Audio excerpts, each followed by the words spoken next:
السلام علیکم رحمۃ اللہ وبرکاتہ۔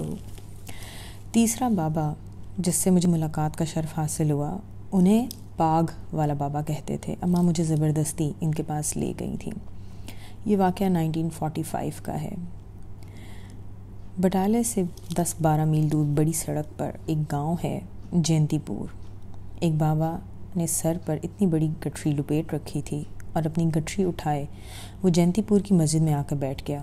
2-3 روز تو لوگ سمجھتے رہے کہ مسافر ہے چلا جائے گا، لیکن چوتھے روز جینتی پور کے لوگ گھبرا گئے۔ وہ نمبردار کے پاس گئے اور کہنے لگے کہ مسجد میں ایک بابا آ کے بیٹھ گیا ہے اور اس کا جانے کا کوئی ارادہ نظر نہیں آتا۔ مسجد تو اللہ کا گھر ہوتی ہے، وہاں مستقل رہائش اختیار کر لینا بالکل ٹھیک نہیں۔ یہ سن کر نمبردار کو غصہ آ گیا اور وہ سیدھا مسجد میں گیا اور بابا کو ڈانٹ ٹپٹ کر نکال دیا اور ساتھ میں اس کا سامان بھی باہر پھینک دیا۔ بابا وہاں سے اٹھ کر بڑی سڑک پر ایک گھنے درخت کی چھاؤں تلے جا بیٹھا۔ اسی رات نمبردار کی ایک بھینس بلا وجہ مر گئی۔ اگلے دن دوسری بھینس بیمار پڑ گئی۔ نمبردار گھبرا گیا۔ لوگوں نے کہا یہ بابا کی بددعا کا نتیجہ ہے۔ اس پر گاؤں والے بابا کی خدمت میں حاضر ہوئے، اس کی منتیں کی اور کہا کہ ہمیں معاف کر دو، ہم سے غلطی ہو گئی ہے۔ بے شک آپ مسجد میں ڈیرا کر لیں یا چاہیں تو ہم ایک مکان خالی کروا دیتے ہیں۔ بابا نے ان باتوں پر کوئی دھیان نہ دیا اور خود سے باتیں کرنے لگا۔ وہ مایوس ہو کے واپس آئے تو پتہ چلا کہ نمبردار کی دوسری بھینس بھی مر چکی ہے۔ اس پر علاقے میں پاگ والے بابا کی دہشت پھیل گئی۔ بابا سارا دن درخت تلے ٹہلتا اور خود سے باتیں کرتا رہتا۔ جب نماز کا وقت آتا تو قریبی کھیت میں جا کر نماز ادا کرتا اور پھر سے درخت تلے ٹہلتا، یعنی کہ درخت کے نیچے واک کرتا۔ کسی نے کبھی بابا کو لیٹے ہوئے یا سوئے ہوئے نہیں دیکھا تھا۔ یہ اس زمانے کی بات ہے جب میری زندگی کا وہ طوفان چل چکا تھا جس سے اماں خائف تھی، جس کے بارے میں حاجی صاحب نے کہا تھا کہ یہ ہو کے رہے گا۔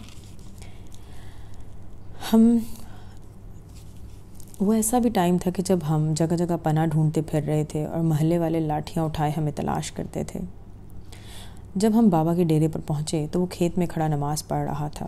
اماں بھاگ کر اس کے پیچھے کھڑی ہو کر نماز پڑھنے لگی۔ بابا نے سلام پھیر کر پیچھے دیکھا، غصے میں بولا، تو نے اللہ سے بیعہ کیا ہے کیا؟ کیا ہے بابا جی، اماں نے کہا۔ اچھا کیا، وہ بولا۔ اماں نے مجھے اشارہ کر کے قریب کیا اور بابا سے کہنے لگی، یہ میرا بیٹا ہے بابا جی۔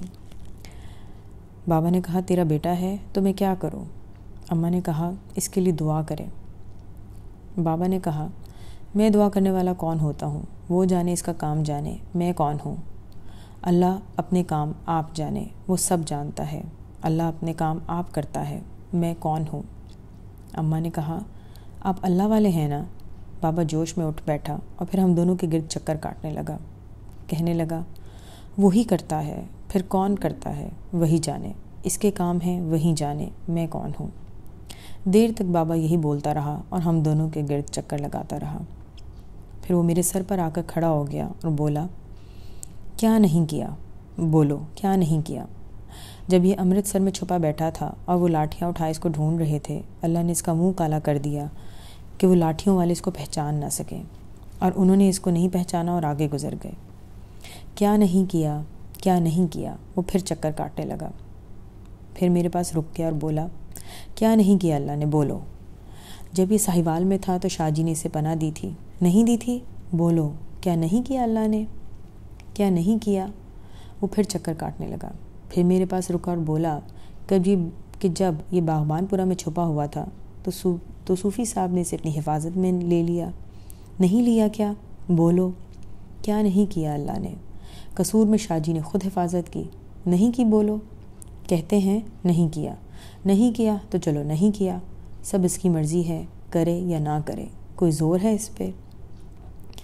میں حیرت سے بابا کی طرف دیکھتا جا رہا تھا۔ وہ ہر اس شہر کا نام لیے جا رہا تھا جہاں ہم بھگوڑوں کی طرح، یعنی کہ بھاگنے والوں کی طرح ہم نے پناہ لی تھی۔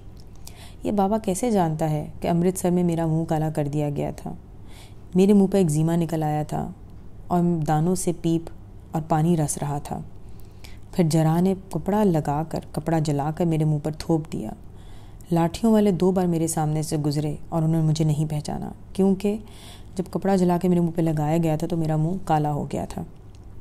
پھر اس بابا کو کیسے پتہ چلا کہ میں ساہیوال، باغبان پورے اور قصور میں چھپا رہا تھا؟ بابا ہمارے گرد گھوم رہا تھا۔ اماں چپ چاپ بیٹھی تھی. سڑکوں پر لوگ کھڑے ہمیں دیکھ رہے تھے کیونکہ بابا کبھی کسی کو اپنے پاس نہیں آنے دیتا تھا. بابا پھر سے میرے سر پر آ کر کھڑا ہو گیا. اب بولا, میں کیا کروں, میں کون ہوں؟ دلی میں اس بڈھے نے کہا تھا اللہ سے بیعہ کر لو. اس نے کہا نہیں کرتا. پھر میں کون ہوں بولو؟ اس کا نام لکھا ہوا ہے, وقت وقت کی بات ہے. وہ لال ٹوپی اور لمبا اسے ٹھیک کر دیں گے. میں کیا کروں؟ جاؤ, جاتے کیوں نہیں؟ بابا نے غصے میں کہا. ادھر جدھر پہاڑیاں ہیں جاؤ, وہاں جاؤ جہاں تمہارا نام ہے.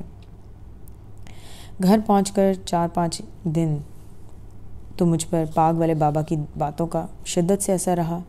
پھر وہ مدھم پڑ گیا. حاجی صاحب جو پہلے دوسرے والے بزرگ تھے, ان کے کردار کا مجھ پر بہت گہرا اثر پڑا کہ کیا خوب انسان ہے. کسی کی بات کا برا نہیں ماننا, کسی کی بات پہ پریشان نہیں ہونا, ٹوکتے نہیں تھے, نصیحت نہیں کرتے تھے. بہت وسیع قلب یعنی کہ بڑے دل کے مالک تھے. اور یہ میرے نزدیک ساری جو کوالٹیز ہیں وہ ایک اچھے انسان کی کوالٹیز تھیں. مجھے لگتا تھا کہ بزرگ وہ ہوتا ہے جو عام انسان سے مختلف ہو, ڈفرینٹ ہو, جو عجیب و غریب قوتوں کا حامل ہو, جو فیوچر میں ہونے والی بات کو جانتا ہو, انسان کی تقدیر بدلنے کی قوت رکھتا ہو. خیر, مجھے ان دنوں کچھ خاص آئیڈیا نہیں تھا اور میں مذہب کو بنیادی طور پر ایک تعصب یعنی کہ ایک کمپلیکیٹڈ یا ایک کانفلکٹڈ چیز سمجھتا تھا. تو یہ ہم نے ذکر کیا تیسرے بابا کا. اب اس کے بعد ہم نیکسٹ ویڈیو میں انشاءاللہ آگے بیان کریں گے.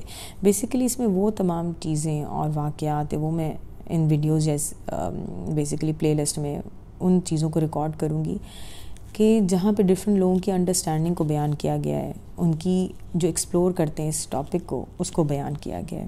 انشاءاللہ نیکسٹ ویڈیو ریکارڈ کریں گے. Take care. السلام علیکم رحمۃ اللہ وبرکاتہ.